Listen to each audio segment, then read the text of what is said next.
Olá, boa tarde para você que nos acompanha agora pela live no Facebook. Hoje é sexta-feira, dia 17 de abril de 2020. Começa agora o programa Contra Fluxo. Eu me chamo Jana Sá e vamos seguir com o colega jornalista Rui Rocha. Boa tarde, Rui. Oi, Jana, boa tarde, pessoal que está aqui na produção, né? Valeu, Elan, valeu, Liciane, que nos ajudou na produção da versão que foi para a rádio, né? Vamos ao nosso programa de hoje, Jana. Vamos lá, Rui. Vamos para os destaques, né? Hoje, antes, vamos cumprimentar aqui, nós recebemos a promotora de justiça. Ela vai falar sobre os impactos da pandemia no aumento dos casos de violência contra a mulher aqui no estado do Rio Grande do Norte. Boa tarde, Érica. Seja muito bem-vinda ao nosso programa, ao Contrafluxo. Boa tarde, Jana. Boa tarde, Rui. Eu estou agradecendo por participar e por falar sobre esse tema. Muito obrigada pelo convite. Nós que agradecemos, Érica. Valeu, Érica. Érica, só explicar a você, porque a gente também até está se adaptando, né? Agora na quarentena, fazendo o programa um pouquinho diferente, uma versão para a rádio, uma versão aqui para o Facebook. No Facebook a gente está ao vivo. Eu e o Rui, a gente apresenta primeiro os destaques, tá certo? Da semana, mas é cerca de 10 minutos, e aí a gente chama você de volta aqui para a entrevista, pode ser? Ok, eu aguardo. Então vamos seguir, né, Rui? É isso, Jana. E quais são os seus destaques para essa semana? Olha, Rui, finalmente teve desfecho a arrastada novela sobre a demissão de Mandetta. E vamos comentar também aqui o desprezo, né, do presidente Jair Bolsonaro à vida dos mais vulneráveis. E a necessidade, como a gente colocou agora com Érica Canuto, de não ignorar a violência contra a mulher em meio à pandemia. Bom, vamos lá. A oposição ferrenha, a presidente Dilma, né, que fez aproximar Mandetta e Bolsonaro 4 anos atrás, no processo de impeachment da presidente, não foi suficiente para manter a união dos dois enquanto governo. A briga por protagonismo colocou em relação 2 discursos, posturas opostas, agora caminhos também. Mandetta deixou ontem o Ministério da Saúde sob aplausos da sua equipe, dos jornalistas que acompanhavam a última coletiva do ex-ministro da Saúde, e com um apelo, Rui, de 76% da população brasileira que pedia sua permanência.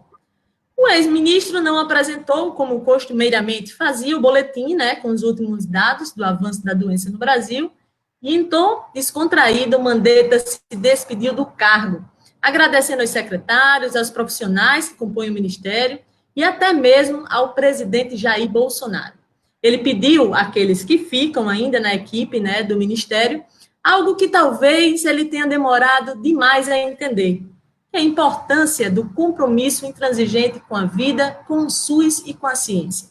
Sem abrir para a pergunta dos jornalistas presentes à coletiva, Mandetta parabenizou e agradeceu o trabalho da imprensa na cobertura das ações do Ministério desde o início da pandemia no país.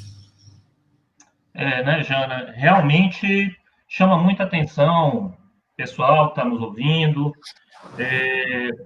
O que acontece com a figura do Mandetta, né? Por apoiar medidas como o isolamento, ele era tido como um ministro um pouco mais sensato do que os outros. O problema é que a base de comparação no Ministério de Bolsonaro é isso que a gente está acostumado a ver, né? Ministros muito pouco produtivos, né? Que gostam de criar confusão, e se preocupam um pouco com realizações, com propósitos. Veja só, o Ernesto Araújo, por exemplo, que isola o Brasil, né, briga com parceiros comerciais no meio da maior crise da história recente. O Ricardo Salles, que demitiu o militar Olivaldo de Azevedo por ter realizado a operação para desmontar garimpos e extração de madeira ilegais, né, no sul do Pará, protegendo indígenas. Quer dizer, uma pessoa que é demitida por cumprir com suas funções. O Entraldo, veja só, corta verbas, ridiculariza centros de excelência, né, centros que estão oferecendo pesquisas importantes nas universidades, nos institutos federais. justamente em plena pandemia, quando mais a gente precisa de ciência, quando mais a gente precisa de soluções, né? Então, assim, a base de comparação é muito ruim. Mesmo tendo votado favoravelmente a emenda constitucional 95, que tirou cerca de 22 bilhões do SUS, mesmo sendo responsável por desmontar programas bem-sucedidos, como o Mais Médicos e Farmácia Popular, o agora ex-ministro ganhou protagonismo e popularidade, né, a ponto de criar ciúmes, né, com o Bolsonaro. O agora ex-ministro, ele destoava por defender um discurso simplista, né, pelo menos agora, pelo menos de janeiro para cá, de fevereiro para cá, vinha defendendo o SUS, ao menos em termos de discurso. É isso, Jana? Exatamente, Rui. Mas aí, Rui, essa diferença de discurso dos dois, que ficou muito evidente, né, nesse último mês, né, quando começou a pandemia aqui no país, os primeiros casos de morte aqui no Brasil, ficou bem claro ontem também, né, Rui? Na contramão de tudo que o Mandetta fez ontem na coletiva, o Bolsonaro fez o seu pronunciamento oficial para anunciar, né, o novo ministro da Saúde, o médico oncologista, Nelson Tais, e voltou a fazer críticas aos profissionais jornalistas, Rui, aos governadores e prefeitos, e defender a volta ao trabalho dos mais vulneráveis. Segundo ele, abre aspas, a grande massa de humildes não tem como ficar preso dentro de casa. E o que é pior? Quando voltar, não vai ter emprego e o governo não tem como manter esse auxílio emergencial e outras ações por muito tempo. Isso foi a afirmação do presidente Jair Bolsonaro. Em tom de ameaça, ele disse que governadores que anunciaram medidas restritivas, segundo ele, a revelia do governo federal, irão pagar um alto preço. Então, mais uma vez, ele ameaça os estados e municípios, né, por ter decretado medidas de isolamento. Desconsidera, assim, a derrota que ele sofreu no Supremo Tribunal Federal, né, nesta quarta, dia 15, que obrigou o governo federal a respeitar a autonomia das decisões dos governos estaduais e municipais. E aí, resistindo a pregar, mais uma vez, as medidas de isolamento social, Bolsonaro insistiu na necessidade de blindar a economia e disse já ter conversado com o novo ministro sobre o que precisa ser feito. E aí ele disse, abre aspas, ele tem que começar flexibilizando para que exatamente não venhamos a sofrer mais com isso, fecha aspas. E disse que o governo não é uma fonte de socorro eterno. Já o novo ministro, contrariando as recomendações da Organização Mundial de Saúde, mas muito alinhado às posições do presidente sobre o combate à pandemia, afirmou que o momento é de planejar o futuro e sair dessa política do isolamento e do distanciamento físico.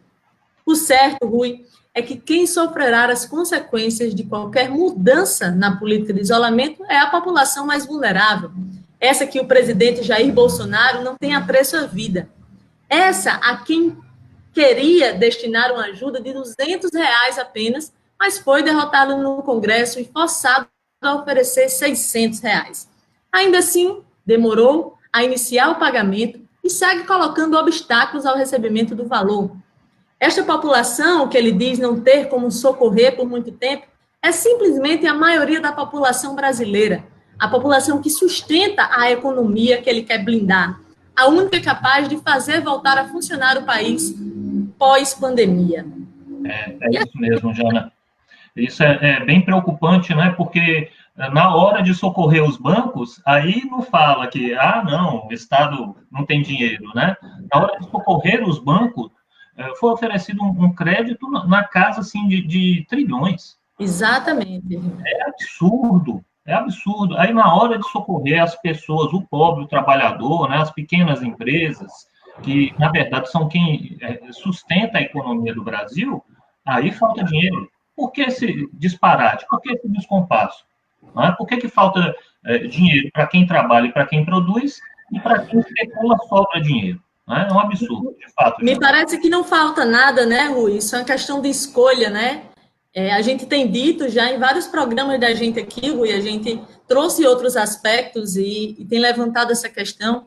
Ele parece governar para uma parcela apenas da população, né? Exatamente. Ele para todo o país, mas não é o que o presidente tem feito, não é o que ele diz, né? Ele prioriza as pessoas. Isso é um absurdo. E essa semana, Rui, com essa preocupação que a gente está levantando aqui, o Conselho Nacional dos Direitos Humanos pediu informações sobre o modo de acesso ao auxílio emergencial instituído, né, em razão da crise do coronavírus.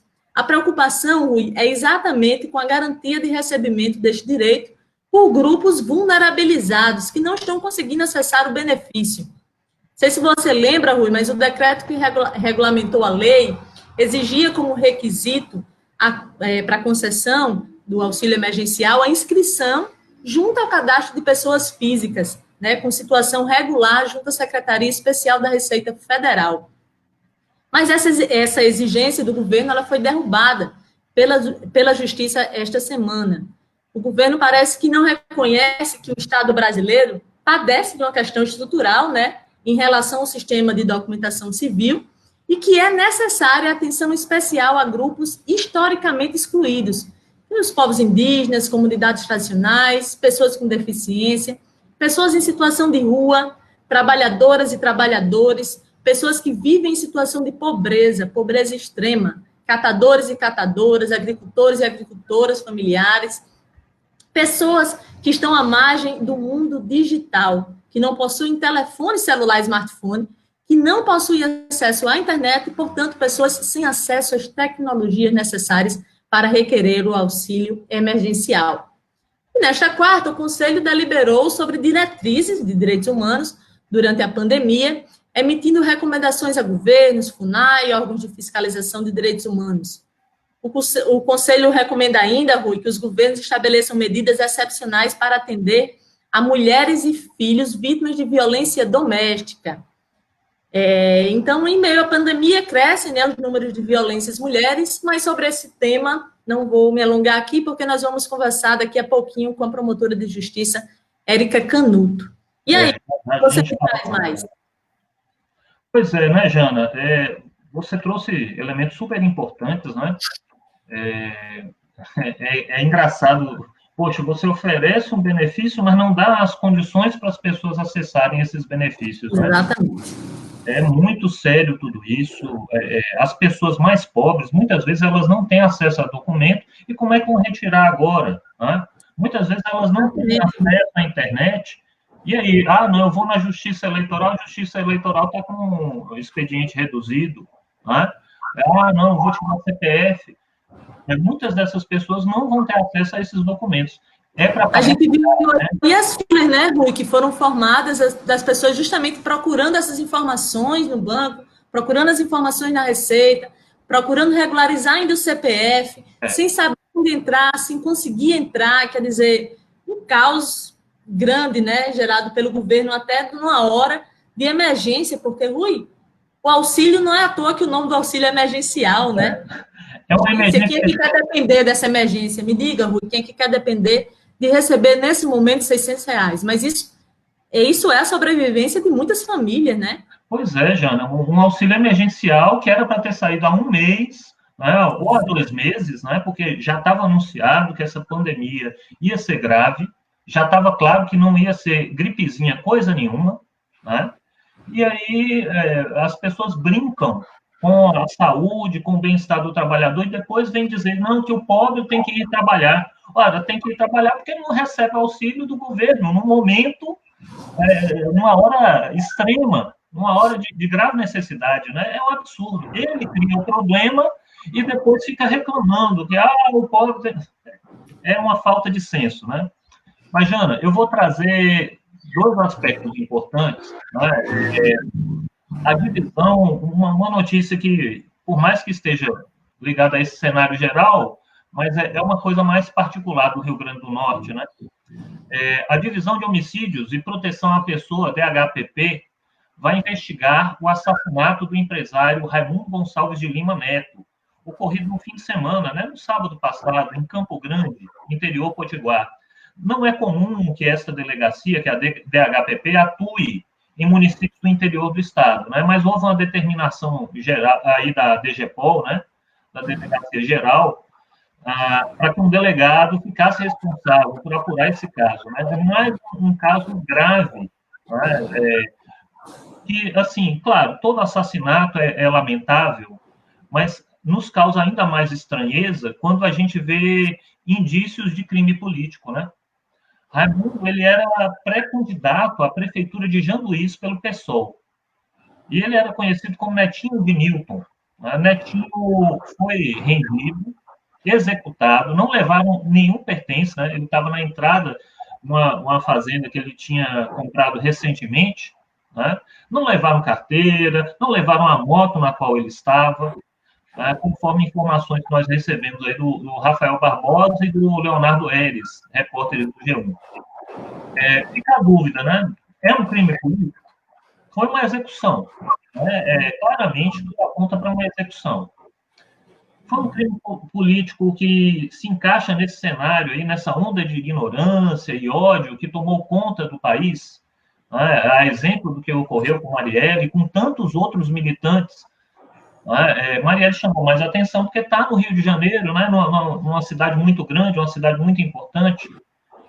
Mas e quantos outros militantes políticos, e detalhe, né? Quase sempre, em 99% dos casos, esses militantes são progressistas. Não é? Mas será que este assassinato é mais um crime político? Então, há sérios indícios, tem que ser investigado, né? A gente tem que investigar, averiguar, porque isso é essencial para restaurar a nossa democracia. A gente tem que afastar as agressões da política. É preciso apurar as causas para que essa morte não caia no esquecimento, né? Em meio à cultura de violência que, lamentavelmente, domina o nosso país. Pois é, Jana, eu também trago um outro destaque, né? Ontem aconteceu a 7ª morte por coronavírus em Mossoró. Né? O Rio Grande do Norte completou ontem 21 mortos, mas já saiu um outro caso, né? Então, 22. 5 em Natal e 7 em Mossoró, né, Ana? Olha só, 7 em Mossoró, Mossoró que tem 1/3 da população de Natal. O que é que isso mostra? Né? Isso mostra que há pessoas que estão menos informadas, há pessoas que não estão construindo conhecimento, não estão recebendo a devida orientação. Né? Eu chamo a atenção para esse fato de que em muitas cidades, principalmente no interior do estado, há um afrouxamento das medidas preventivas. Não é momento para isso. Pelo contrário, os casos tendem a aumentar sensivelmente. É a hora de redobrar os cuidados. Né? Lembrando que nós temos feito no país, no Brasil inteiro, muito menos testes do que outros países. Quando a gente joga lá a quantidade de testes por 1 milhão de pessoas, no Brasil, essa quantidade é muito menor, proporcionalmente, do que em outros países. Isso também vale no Rio Grande do Norte, infelizmente.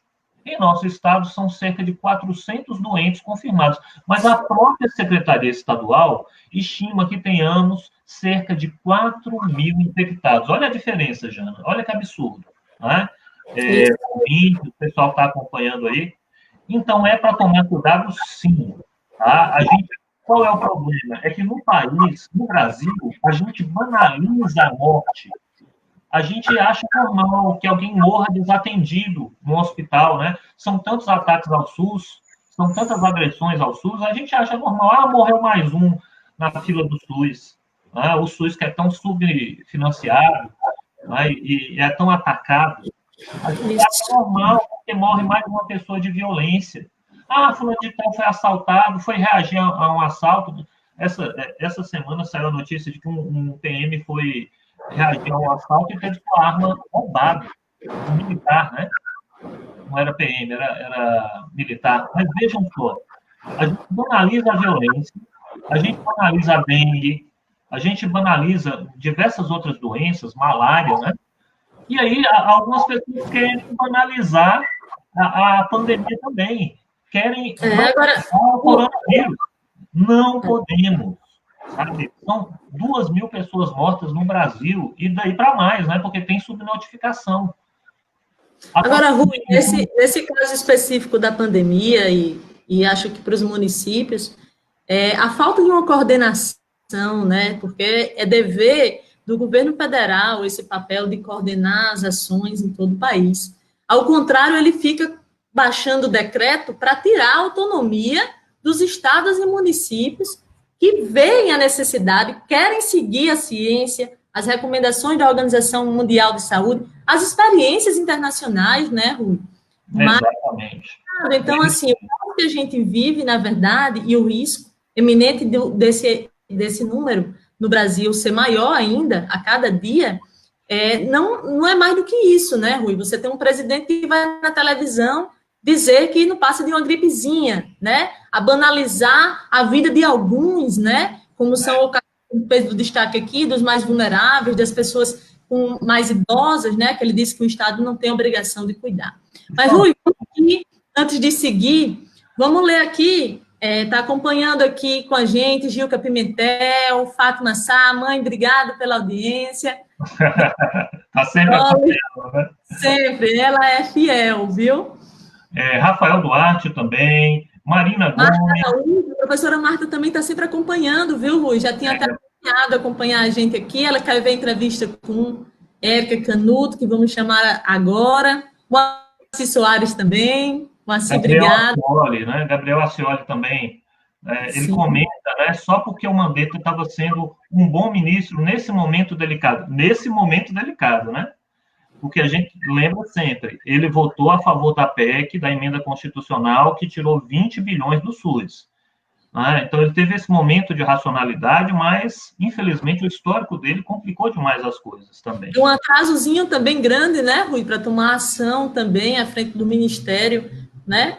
Eu acho que o que fez, assim, esse aumento da popularidade é o que você colocou no seu destaque, Rui.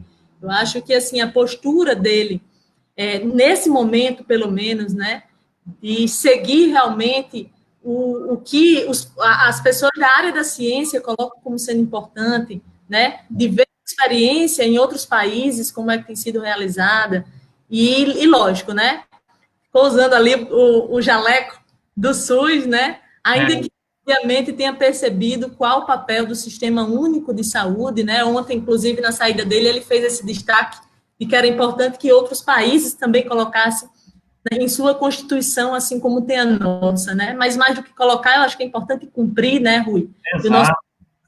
Desde um pouquinho antes até de Bolsonaro, né, que o desmonte é grande, está aí a emenda constitucional 95, congelando por 20 anos os investimentos na educação e na saúde. Isso, a gente avisou, né, não gosto de usar essa expressão, mas quantas vezes avisamos, fomos às ruas, né, Rui? Para que isso era insustentável para a sociedade, e a pandemia vem mostrar isso. Mas vamos lá, aqui... Jana, mas assim, só reforçando, viu, Jana? Rafael está atualizando aqui os dados, viu, Rui? O que ele está falando? 8 mortes já em Mossoró, porque a gente tinha dado 7 aqui, né? Olha, 8 mortes. Ceará, né? Grave. Ceará também está na crítica. Mossoró tem 300 mil habitantes, Jana. Natal tem quase 900. Olha o absurdo. Como é que a cidade tem tantos mortos, tendo uma população proporcionalmente menor, né? Você apontou bem agora, né? Falou da proximidade com o Ceará também, com uma situação grave, né? O Everton coloca exatamente isso. Mossoró está na fronteira do Ceará, epicentro da pandemia no Nordeste, exatamente, Everton. E está dizendo que o programa da gente tem uma importante fonte de informação. Obrigada, Wellington. Valeu, Wellington. Então, Jana, a dica é tomar cuidado, fique em casa, álcool em gel, água e sabão. Se não tem álcool em gel, água e sabão. Compartilhe com as pessoas mais pobres, moradores de rua, né? Ofereça água e sabão para essas pessoas. Ofereça alimento também, seja solidário. Evite aglomerações. Cuidando da sua saúde, você cuida de todo mundo. Você cuida da saúde do outro também. Então, Jana, vamos seguir? Vamos lá. E em tempo de pandemia, né, Rui? Não apenas os nossos destaques, comentários aqui, mas também o bate-papo desta semana passa por esta abordagem. Estamos aqui com a promotora de justiça, Érica Canuto. Érica, aqui, ficar aqui conosco. Érica, mais uma vez, obrigado por ter aceito o convite para conversar aqui conosco. Seja muito bem-vinda ao Contrafluxo. É um prazer enorme para mim estar no programa de vocês, estar conversando com vocês sobre esse assunto, né? É um assunto difícil, um assunto que a gente não gostaria de comentar, mas é necessário até para alertar também a população e saber como procurar ajuda. De fato, Érica. Pois é, o isolamento social está favorecendo aí, né? As pessoas ficam em casa e, lamentavelmente, há um efeito colateral, né? O crescimento da violência contra a mulher, né? A nossa cultura de machismo, a nossa cultura de opressão feminina é muito forte. Em menos de 2 meses, um aumento dos procedimentos urgentes e principalmente das prisões em flagrante por violência contra a mulher. Isso porque estudos indicam que a casa é o lugar mais perigoso para uma mulher. E a quarentena intensifica isso. A maioria dos atos de violência e feminicídios ocorrem justamente em casa, com a pandemia. Além do isolamento e do medo, vieram também o desemprego e as dificuldades econômicas. Exatamente, Rui. O Datafolha indica que 69% das pessoas perderão renda na crise e famílias mais pobres serão mais atingidas. Embora esta seja uma crise mundial sem precedentes, fatores como isolamento, dificuldades financeiras, controle da vítima, consumo de álcool, eles já vinham sendo apontados por especialistas, né, nacional e internacionalmente, como fatores de risco para mulheres. Aí, Érica, eu lhe pergunto, em 2019, sob o governo Bolsonaro, o Brasil, que é um dos países mais violentos para mulheres, registrou um crescimento de 7,3% dos casos de feminicídio, se comparado ao ano de 2018. O Rio Grande do Norte, no entanto, o único estado da federação a ser governado por uma mulher, houve redução desses casos em 30%. Em um mês de isolamento social, os números voltaram a crescer em todo o país, também aqui no estado do Rio Grande do Norte. Quais são esses números, Érica, e aqui no estado? E na sua avaliação, a que se deve esse crescimento? Bom, então, muito boas colocações. Colocar que o isolamento ou distanciamento social não é a causa da violência, mas é um fator de risco, aliado ao consumo de álcool, uso abusivo de ter tido outras formas de violência, tudo isso é fator de risco. Então, potencializa o que já tem. Né? Então, ninguém vai criar nada novo, a pandemia ou o isolamento não está criando a violência, né? Como já se afirmou, isso é um equívoco. Na verdade, o que a gente tem é um conjunto de fatores de risco. O isolamento é um fator de risco porque a mulher estando em casa, o lugar mais inseguro para a mulher é em casa. Os homens, eles morrem na rua, eles morrem em confronto com essa violência urbana, né, nos espaços públicos, mas as mulheres ocupam mais o espaço privado e 7 a cada 10 mulheres morrem em casa. Então, o lar, a casa, é um lugar perigoso para as mulheres. E quanto mais tempo ficar em casa, quanto mais tempo realmente houver esse momento necessário para fins de saúde pública, sanitário, né, para a gente resguardar a saúde de todos, realmente isso aí é um fator de risco, né, que a gente tem que estabelecer outras estratégias para que essas mulheres sejam atendidas. Eu queria, Jana e Rui, também mandar aqui um abraço para a professora Marta, queria mandar para Moacir, meu amigo, Rafael Duarte, um abraço grande para vocês e todo mundo que está acompanhando o programa.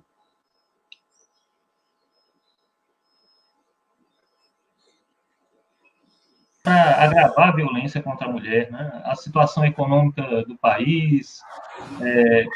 Eu não falei dos números, nem falei da situação, né? Então, acabei que... Fala aí um pouquinho para a gente. Traz esse número para a gente, por favor. A gente tem um aumento do número de feminicídios este mês, comparando com março do ano passado com março desse ano, o Rio Grande do Norte teve um aumento de 300% no número de feminicídios. Então, houve um aumento, é muito grande esse aumento. Houve uma morte em março do ano passado e este março desse ano foram 4. Então, 300% nesse feminicídio. E houve também um aumento, comparando a primeira quinzena de março, antes do isolamento, e a segunda quinzena de março, em Natal, um aumento de 18,5% no número de pedidos novos de medidas protetivas. As mulheres pediram mais. Há também o número de registros de ocorrência. As ocorrências aumentaram no Rio Grande do Norte todo, né, do mês de fevereiro para o mês de março, 8,8%.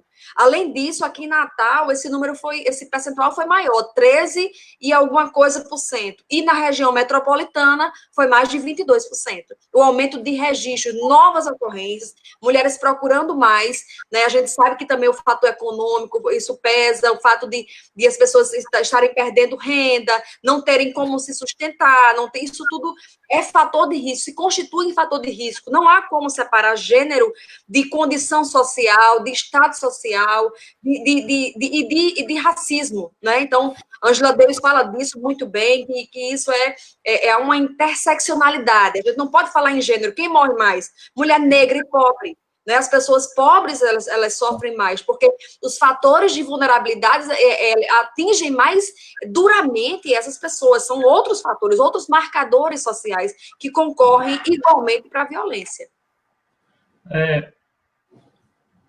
Érica. Pode fazer a pergunta, Rui. Pode fazer, eu estou ouvindo. Olha só, a Luísia Freire, ela está perguntando justamente sobre esses dados, né? Onde é que a gente pode conseguir dados sobre a violência contra a mulher?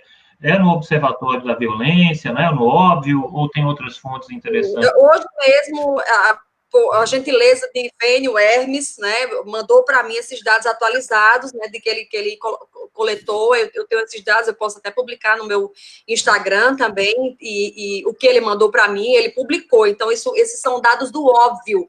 Os dados das medidas protetivas eu mesma coletei pessoalmente nos juizados de violência doméstica em Natal, né, comparando os dois períodos, e os dados do feminicídio são da segurança pública, né, nacional, comparando o ano passado com esse. Foi publicado, inclusive, foi matéria de destaque ontem no Jornal Nacional. Pois é, né?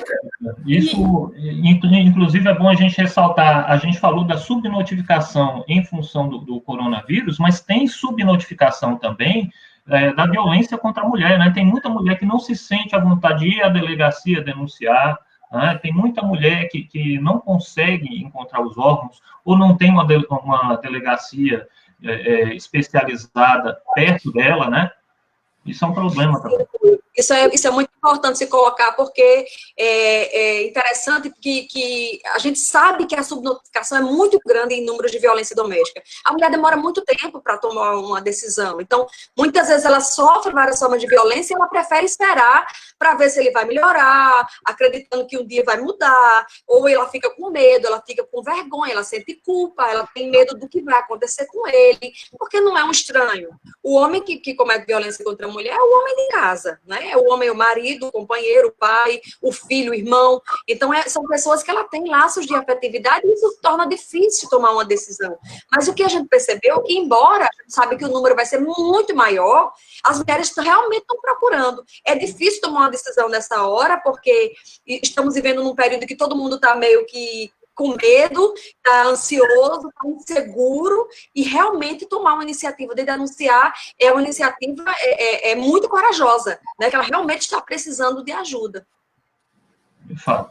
Érica, e qual é o papel do Estado no combate à violência contra a mulher? E diante desse papel, né, o que de fato tem sido feito aqui no estado do Rio Grande do Norte? Bom, então, Jana, é muito importante também isso, porque colocar que a Lei Maria da Penha foi um divisor de águas. A Lei Maria da Penha trata a violência doméstica e familiar contra a mulher como um problema público, né? Antes da lei, a gente tinha que as pessoas diziam, Em briga de marido e mulher, ninguém põe a colher. Era um assunto deles, ninguém se mete. E agora, depois da Lei Maria da Penha, o Estado assumiu o seu papel de enfrentamento, realmente de prevenção. A Lei Maria da Penha traz as atribuições de cada ator e traz um papel importante para o Estado como articulador das políticas públicas. Então, o papel do Estado, segundo a devida diligência prevista nas convenções internacionais, né? Se você tem uma situação que acontece sempre, então não é novidade, não é surpresa. O Estado tem que ser um incentivador, tem que ser um articulador, tem que tomar iniciativa, tem que ir à frente, né? E prevenir essa violência, né? O Estado tem o dever da devida diligência.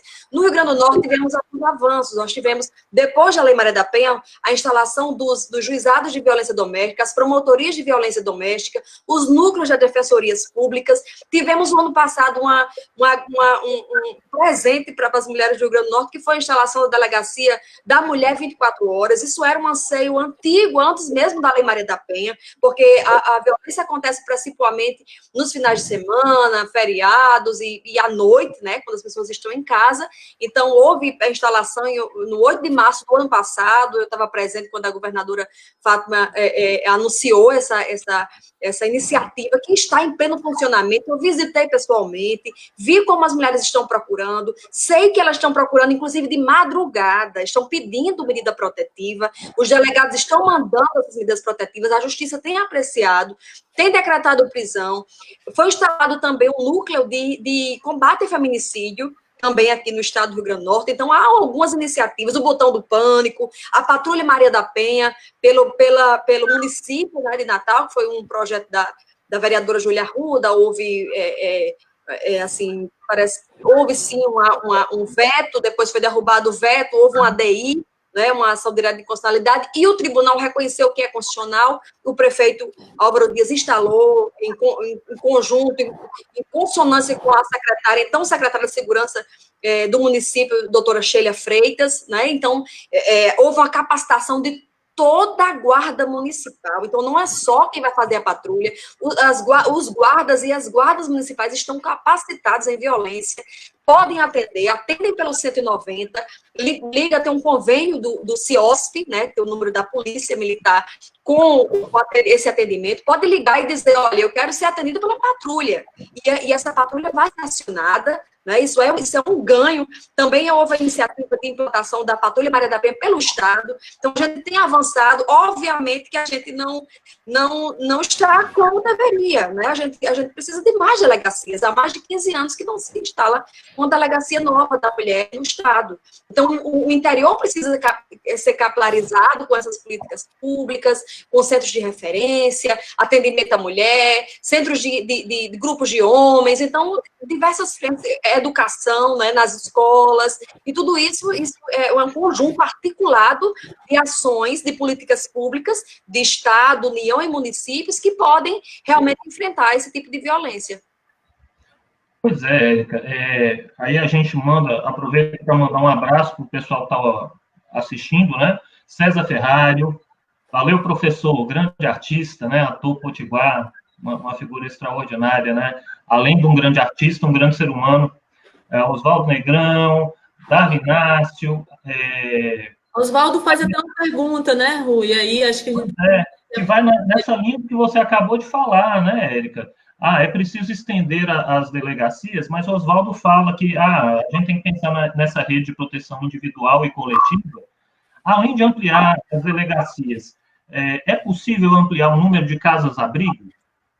Sim, eu acho que também é um papel, a gente coloca nas mãos do Estado também esse desafio, né, que é implantar uma casa-abrigo estadual, que abrange os municípios também, porque só existe uma casa-abrigo aqui no Rio Grande do Norte, que, na verdade, ela é municipal. Ela é do município de Natal, em convênio com o município de Parnamirim, e atende mulheres somente desses municípios. Claro que a gente entende que é praticamente inviável criar uma casa-abrigo em cada município, não só porque os municípios são pequenos e com pouco com pouco orçamento, mas também porque essa casa-abrigo ela tem uma nota técnica que diz que ela é em lugar secreto, então sempre está mudando de endereço. Se você no município pequeno instalar uma casa-abrigo, ela vai ficar visível, né, acessível ao público, inclusive ao autor da violência. Então, o ideal é que seja uma casa-abrigo estadual.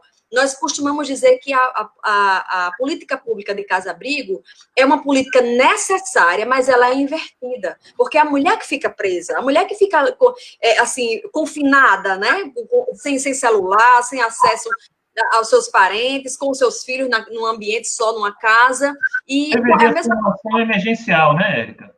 E isso só para tirar do risco é necessário, absolutamente necessário. Tem situações que a mulher vem na delegacia, ela não pode voltar para casa. E se ela voltar para casa dos parentes ou amigos, ele acha. Né? Então, é uma situação que realmente tem que existir. Né? A política pública é necessária. Érica, tem uma pergunta que Rafael Duarte fez, na verdade não está aqui entre os comentários, mas para o especial que a gente está montando, né, para você no domingo lá para o Saiba Mais, que é como a tecnologia, você está colocando aqui a dificuldade das mulheres de chegar nesses espaços, né? Mas como a tecnologia ela pode ser usada no combate à violência contra a mulher. Há aplicativos criados por mulheres em transporte urbano que rastreia as mulheres, né, durante a viagem. Você conhece outras iniciativas no Brasil ou no exterior? E como usar a tecnologia a favor das mulheres e contra essa cultura do machismo?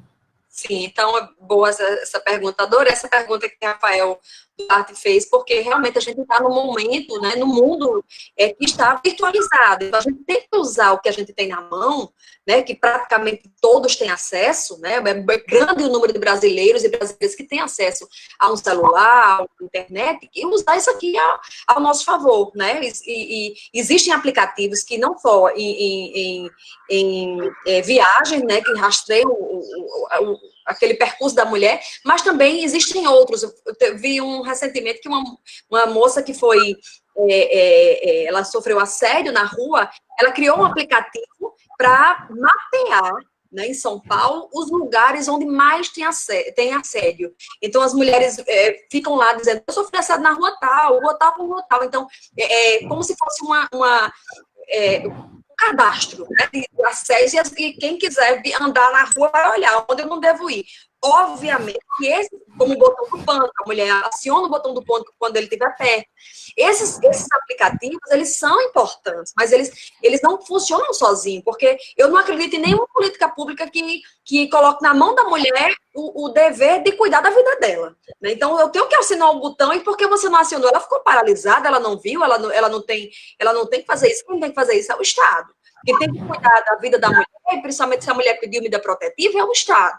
Então, a gente não pode dizer assim, use burca, use menos roupa, mais roupa, use esse aplicativo para não andar em tais lugares. A gente tem que enfrentar o machismo, enfrentar com políticas públicas de prevenção para que esse machismo realmente seja diminuído e a gente consiga realmente andar nas ruas, ocupar os espaços públicos, né, com toda a serenidade e com segurança.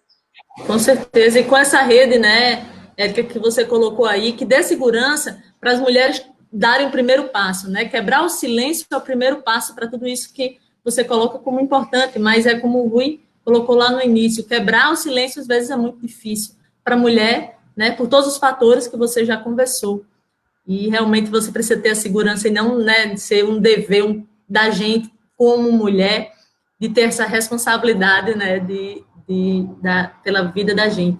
A gente não pode culpabilizar a vítima, né? A gente não pode responsabilizar a vítima é vítima. Isso tem que ficar claro. A responsabilidade é dos agressores. A Gilca fez uma pergunta que vai nessa linha também, assim, se eu vejo uma mulher sendo agredida, se eu fico sabendo da minha vizinha sendo agredida, como é que eu faço, Érica? Como é que eu posso ajudar essa mulher? Bom, então eu queria aproveitar esse momento para dar um recado, né, para dizer o que é que a gente pode fazer nesse momento e em todos os momentos, né? A gente tem, eu queria que a gente usasse mais o celular, que a gente usasse mais para se comunicar. Esse celular que a gente tem na mão, que a gente pode filmar, pode gravar, pode mandar uma imagem, pode tirar foto, entendeu? Então, assim, a gente pode usar isso daí para mandar uma denúncia, né? E existe um número nacional que é gratuito, o número 180. Esse número cai direto na Ouvidoria Nacional e esse número 180 é exclusivo para a mulher. Então, vai dar orientações, vai receber denúncias. Nós recebemos, tanto as delegacias quanto as promotorias, recebemos essas denúncias do Ligue 180. Toda semana a gente recebe. O que vem de lá, nacional, vem para a gente, né? De cada município. E tem o número 190, que é o número mais urgente. Se está acontecendo agora, eu não vou deixar a minha vizinha gritando, né? Pedindo socorro, ou alguém que está me contatando, né? É importante não permanecer calada. Fale para alguém, conte isso para alguém, conte para uma amiga, conte para sua família, conte para alguém, peça ajuda, né? Se comunique, não fique isolado em casa sofrendo a violência. Conte para alguém que vá com você fazer essa denúncia, que vá procurar a prevenção, procurar a proteção. Então, tem esse número 180, o número 190, que é o de urgência, e eu queria deixar aqui o número da Secretaria das Promotorias de Natal, Promotorias de Violência Doméstica, Promotoria de Defesa da Mulher. É o 99994-8888. É bem fácil. 99994-8888. Isso aqui você pode pedir medida protetiva, pode noticiar descumprimento, pode pedir o atendimento para o NANVID, para o Núcleo de Apoio à Mulher, um núcleo psicossocial, com a psicóloga, com a assistente social, pode se informar sobre os serviços da rede, então pode ser encaminhada para qualquer serviço a partir desse número. Então, eu quero que gravem, e gravem também o número da Delegacia da Mulher, de plantão, eu queria deixar aqui, é o mesmo número da Delegacia da Zona Norte, é o 98135-6792. Esse número é da DEAN de plantão. Então, a qualquer momento ela vai atender. E pode dizer, contar o que está acontecendo. Então é um número de urgência que a gente pode acionar. Então, pedir ajuda, não ficar isolada.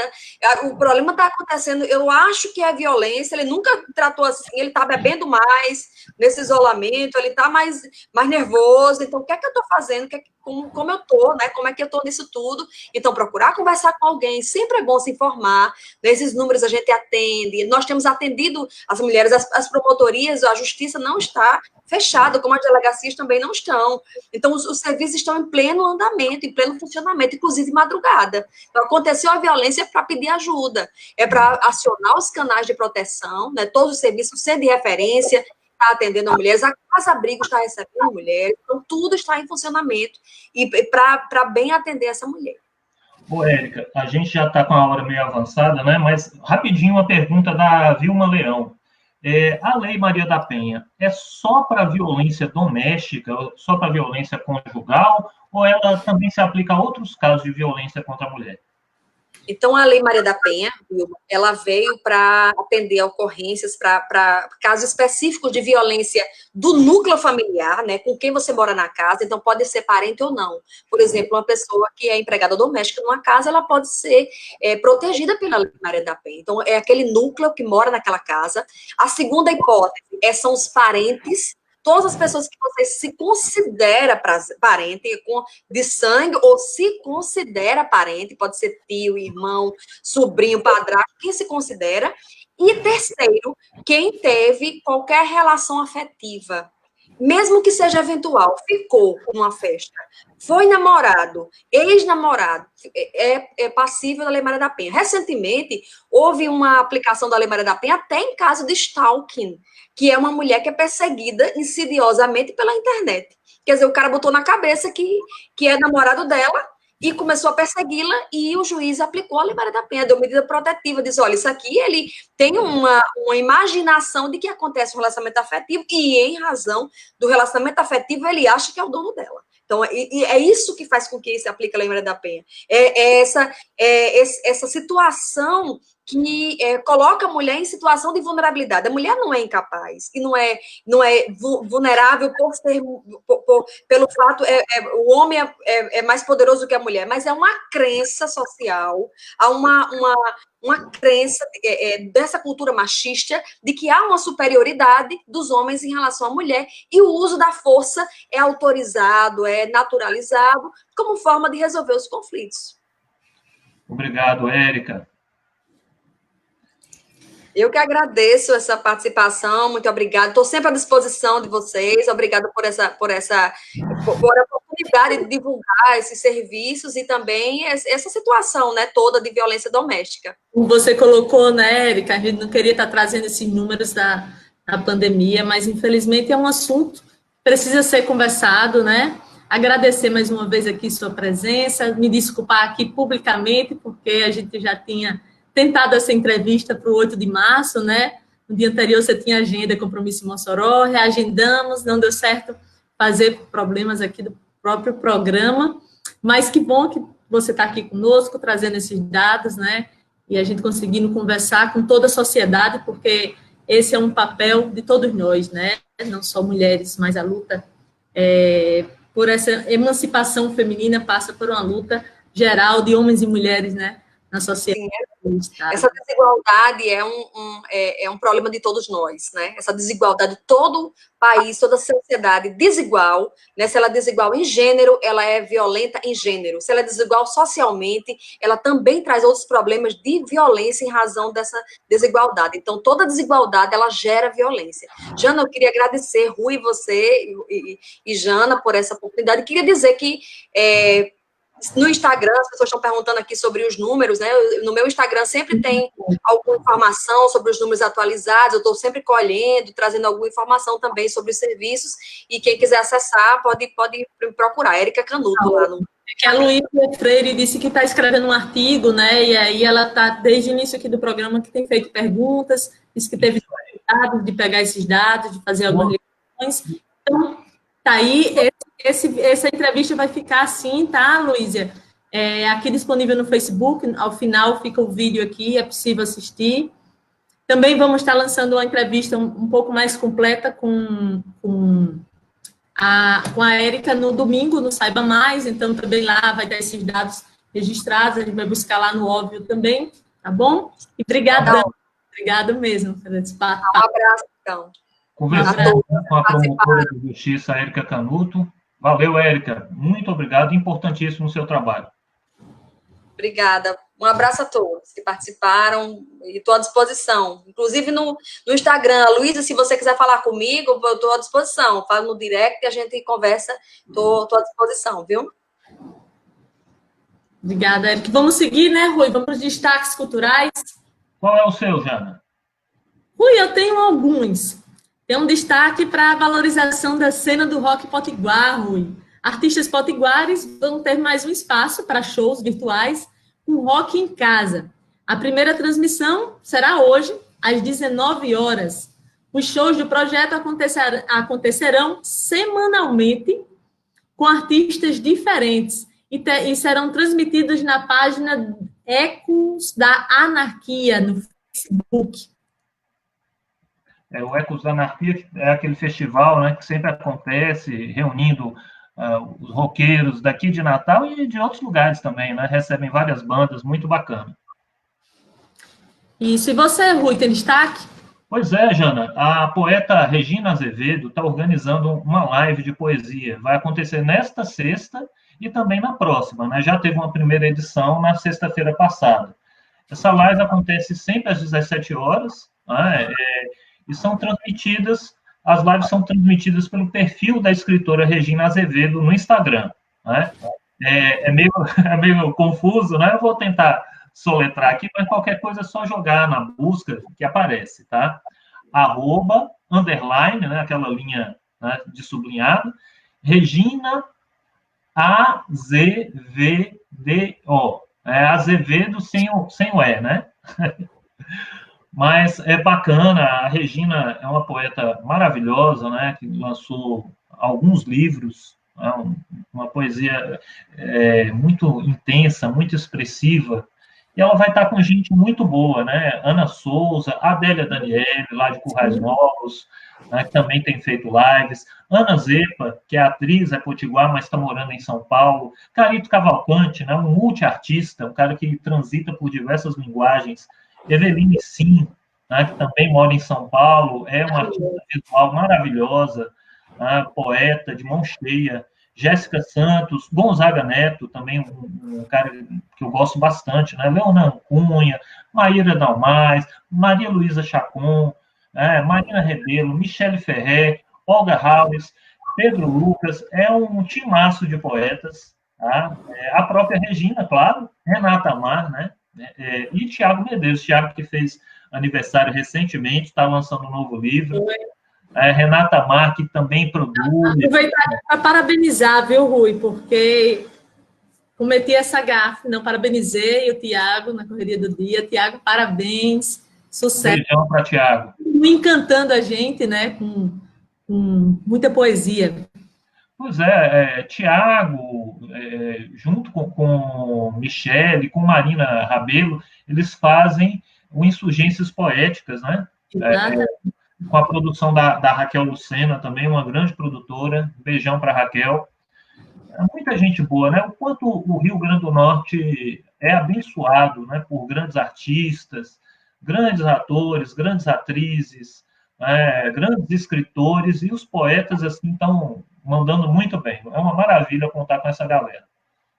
Tem também, viu, Rui, o aniversário de Pedro Mendes. Vai ter live aí pelo Facebook e pelo Instagram. Vai ser dia 21 de abril, na próxima terça-feira, horas. E, claro, além de curtir esse som maravilhoso, vamos contribuir, né? E aí, nessa imagem, tem as contas que podem ser feitas para pagar o couvert. E tem também, nesse sábado, amanhã, tem Resistência com Vida, uma live pelo Instagram do Resistência Cervejas. Vai ser amanhã, 21 horas, com Felipe Nunes, pelo Instagram. E é isso. Chegando ao fim, mais um programa Contra Fluxos. Queria agradecer a todos aqui que nos acompanharam pela live aqui do Facebook. Galera, obrigado aí pela audiência. Lembrando que o sucesso do programa depende também de você que nos assiste. Por isso é muito importante, né, Rui? Quem gostou, curta, deixa aqui o seu comentário, compartilhe o programa com amigos, familiares, grupos de WhatsApp. Quem não gostou também pode curtir, não tem problema. A gente aceita, né, Jana? Com certeza. E pode comentar, né, Rui? Deixar aqui comentários para a gente ir melhorando os próximos programas. Nos encontramos aqui na próxima sexta, às 12h30. Boa tarde e um ótimo fim de semana para todos. Boa tarde, Rui, para você também. Um beijo enorme. Um beijo aí em Joane e na sua menina também. Beijo, Jana. E um beijo para sua moça também. Valeu demais, Elan, sempre na produção, né? Mandando muito bem. Os nossos convidados, a gente agradece bastante. E um beijo para você que está nos ouvindo, está acompanhando a nossa live. A gente vai postar outros conteúdos também na nossa página, né? Como Jana já disse, né? A entrevista fica postada, tem também a versão podcast, né, para você ouvir depois, se você tiver interesse. Estamos aí, estamos produzindo conteúdo para vocês. Beijão, valeu, obrigado. Beijo, gente.